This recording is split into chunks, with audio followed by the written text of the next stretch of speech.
내가 공부를 해야 돼. 그래서 제가 이 두 가지에 대해서 면밀하게 체크를 하고 투자를 해야지, 이거 두 가지를 놓쳐서 후회하는 건물주들 수룩빽빽이다. 저조차도 그런 경험이 있고 지금도 고생하고 있는 게 있다.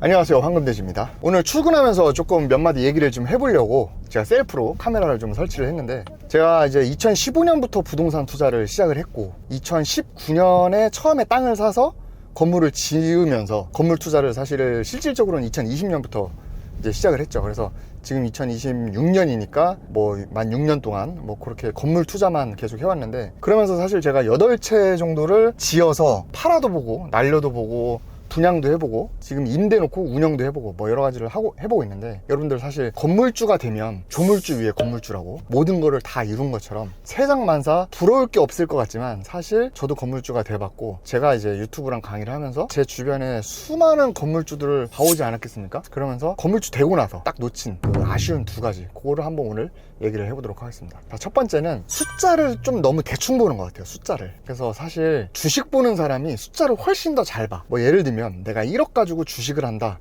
라고 하면은 이 1억이 잃으면 안 되니까 굉장히 막 트레이딩이나 뭐 물론 주식도 대충 하는 사람이 있어. 뭐 예를 들면 뭐 좋다던데 뭐 삼성전자 사, 그냥 하이닉스 사, 그냥 무지성으로 샀는데, 물론 뭐 요즘에 주식 많이 올랐으니까 다 자기 실력인 줄 알잖아. 근데 진짜 실력으로 주식하는 사람들은 정말 막 정보도 보고 정말 그 숫자 보고 데이터 보고 막 그렇게 하잖아요.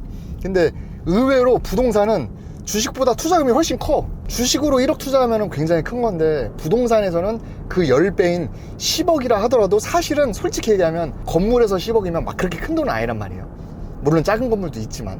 근데 그렇기 때문에 10배 정도 투자금을 넣는데도 불구하고, 야 그거 뭐 10억짜리 뭐 건물 사면 뭐 대충 뭐 월세 뭐 한 6, 700 나오는 거 아니야? 뭐 대충 6, 700 막 그러니까 100만 원 오차가 되게 쉬워. 그래서 숫자를 되게 뭐 약간 생각보다 좀 러프하게 보는 경향이 있다. 근데 이게 디테일한 거가 쌓이면 나중에 그게 실패로 연결될 수가 있습니다. 그래서 예를 들면 뭐 금리가 조금만 올라도 월세 받아서 이자 냈을 때 순이익이 많이 떨어질 수도 있고, 그 다음에 제가 최근에 느낀 건데 세금도 무시 못해요. 세금도. 그래서 1년에 한 번 재산세 내는 거는 사실 당연하게 생각을 하잖아. 그리고 재산세율이 아직 우리나라가 그렇게 높진 않단 말이에요. 뭐 그냥 그때 돼서 내면 되겠지라고 하는데, 그게 건물로 오면 자산 가치가 꽤 크기 때문에 재산세도 생각보다 큽니다. 그래서 그거 낼 때도 뭐 강남에 건물 샀어, 월세 받아서 이자 내면 그냥 용돈 남아. 용돈 진짜 썼어, 용돈으로. 근데 재산세 낼 때, 그 다음에 요즘에 공사비가 오르니까 사람들이 땅 사놓고 안 지어, 나대지로 놔둬. 근데 그게 6월 1일이 지나면 종부세 맞습니다. 그래서 종부세인데 강남 땅이야. 그것도 한 몇 천만 원 나오죠. 그러니까 그렇게 세금도 사실 예상외로 꽤 많이 나올 때가 있고, 그 다음에 이제 건물이라 하더라도 운영을 하다 보면, 저도 이제 원룸 건물 운영할 때 뭐 세탁기 고장났다, 에어컨 고장났다, 뭐 변기가 막혔다 뭐 이러면은 짜잘하게 뭐 사람 보내고 뭐 이렇게 하는 게 은근 뭐 그때 얼마 안 되는 것 같지만, 그게 쌓이면 특히 구축 건물들, 신축 건물은 그나마 나는데 구축 건물 한 2년 4년 지나면 세입자 한 두세 바퀴 바뀌면 그때부터는 생각보다 꽤 관리 소요가 나간다. 그래서 우리가 관리비를 받는 건데, 관리비를 받으면 이게 꽁돈인 줄 알죠. 그래서 관리비 받으면 그게 그날 그달 그때마다 막 다 나가는 건 아니지만, 그걸 그래도 어느 정도 장기 수선 충당금처럼 좀 모아놓긴 해야 돼. 그래서 뭐 그런 여러 가지 잡비들, 숫자를 굉장히 좀 꼼꼼하게 봐야 된다. 그래서 그거 약간 무지성으로 러프하게 봤다가 생각보다 남는 게 없네 해서 그래서 그냥 던지는 사람도 꽤 많거든요. 특히 건물을 그냥 매입하는 게 말고 저처럼 개발하려는 분들은, 야 그거 뭐 땅 사가지고 뭐 건물 지으면 대충 뭐 공사비 한 10억에서 15억 나오는, 10억에서 15억. 물론 저도 러프하게 얘기할 때는요, 근데 그거는 상담할 때나 뭐 그냥 바로 그냥 제 경험치로 통밥 때릴 때나 그렇게 하지, 정말 내가 투자금을 막 10억 20억 넣을 건데 뭐 그렇게 뭐 통밥으로 막 5억 오차 그렇게 하면 안 되잖아요. 그래서 물론 하다 보면 오차가 날 수가 있겠지만 실제로 최대한 1, 2억이라도 오차 범위 안에서.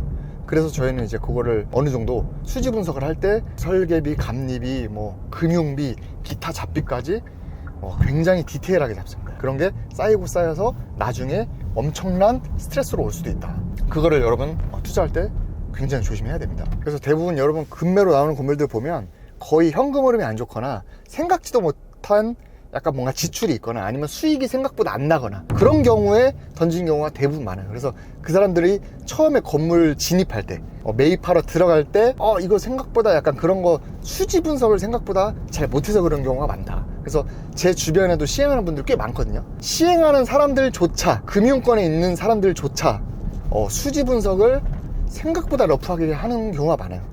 그래서 그런 것도 사실 뭐 PF 사태도 뭐 있고 했었지만 뭐 그런 것도 하나의 원인이 되지 않았을까라고 생각을 합니다. 자, 두 번째는 역설적이게도 너무 숫자에 몰입되면 안 돼. 이거 뭐 이럴 수 있지. 첫 번째는 숫자를 보라면서. 그러니까 제 말은 숫자를 보지 말라는 게 아니고 숫자만 보면 안 돼요. 그렇다고 해서. 네.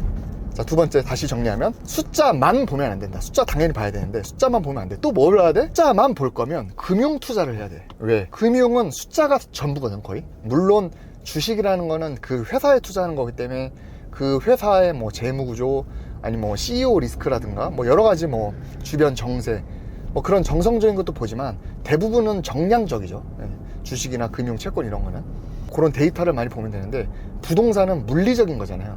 실체로 보이는 거잖아. 그러니까 숫자, 뭐 임대소득, 뭐 원가 얼마야, 뭐 이자 얼마야 이런 것도 중요하지만 실체를 잘 봐야 돼. 근데 여러분이 건물을 살 때 숫자만 보고 사면은 그 건물이 뭔데? 뭐 어디야? 뭐 그래? 뭐 역세권이야? 뭐 가시성이 좋네? 뭐 코너 땅이야? 이런 초등학생들이나 하는 뭐 그런 거 빼고 그런 건 개나 소나 말할 수 있잖아. 그러니까 그런 거 말고 결국 건물을 사는 거는 땅이랑 건축물을 사는 거란 말이에요. 근데 공법이랑 건축법 하나도 모르면서 그냥 사는 경우가 많아. 역세권이야? 건물 나왔대. 저거 사면 얼마야?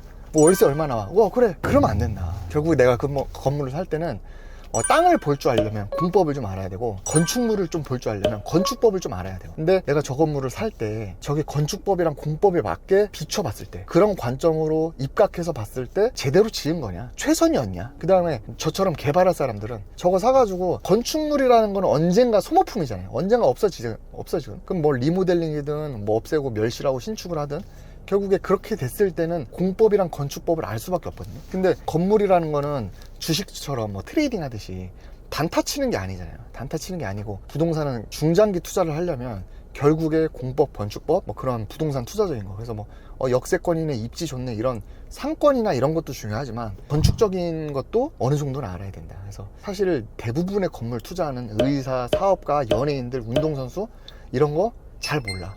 그냥 전문가 말만 믿고 사. 근데 대부분 사실 그랬을 때 숫자적인 오류도 있지만 이런 면에서 오류도 꽤 있습니다. 그래서 저조차도 그동안 8개의 건물을 시행을 하면서 사실은 9개예요. 그 9개인데 그 하나가 뭐냐, 용산에 건물을 샀는데 알고 보니 땅에 문제가 있었어. 그래서 지금 3년째 소송 중이야. 그걸 뭐 제가 유튜브에서 얘기를 안 해서 그렇지 뭐 3, 4년 전이니까 저도 그때는 뭐 지금처럼 막 실력이 근데 실력은 계속 쌓아야 돼. 그러니까 이러면서 배우는 건데 사람이 진짜 한순간에 수가 있어요. 뭐 하나 놓쳐가지고. 특히 이제 건물이나 이런 걸 한번 묶였는데 뭐 하나 체크 못했다. 법령, 법규 진짜 철저하게 봐야 된다. 그래서 그런 거를 사실 내가 매입하기 전에 중개사 분들도 대부분 뭐 전문가라고는 하지만 중개사 분들은 중개 전문가지 이런 건축 공법, 건축법 이런 거를 또 놓칠 수가 있어요. 근데 그분들이 사실 최대한 체크는 하겠지만 그분들이 또 그렇게 중개를 했는데 책임져 이렇게 또 할 수는 없잖아. 또 도의적 책임은 지겠지만 법적 책임은 또 없거든.